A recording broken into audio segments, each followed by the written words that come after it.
महाराष्ट्र कर्नाटक सीमारेषेवर वसलेल्या कळवीकट्टे तालुका गडहिंग्लज येथील पठारजवळ सकाळी 11 वाजता मौजे माणगाव तालुका हुक्केरी जिल्हा बेळगाव येथील केपांना गौडप्पा पाटील हे शेतीच्या कामासाठी बैलजोडीसह जात होते. रस्त्यालगत असलेल्या ट्रान्सफॉर्मरच्या शेजारी मोठ्या प्रमाणात चिखल साचला होता. त्याच ठिकाणी अचानक विजेचा प्रवाह उतरल्यानं बैलजोडीला जोरदार धक्का बसला. या दुर्घटनेत दोन्ही बैलांचा जागीच मृत्यू झाला. घटनेमुळे परिसरात एकच खळबळ उडाली. अवघ्या 2 दिवसांपूर्वीच कर्नाटकात बेंदूर सण साजरा झाला होता.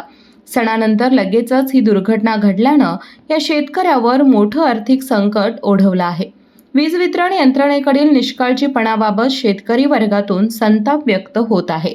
जनप्रवास लाईव्हसाठी हलकर्णीहून सुनील भुईंबर.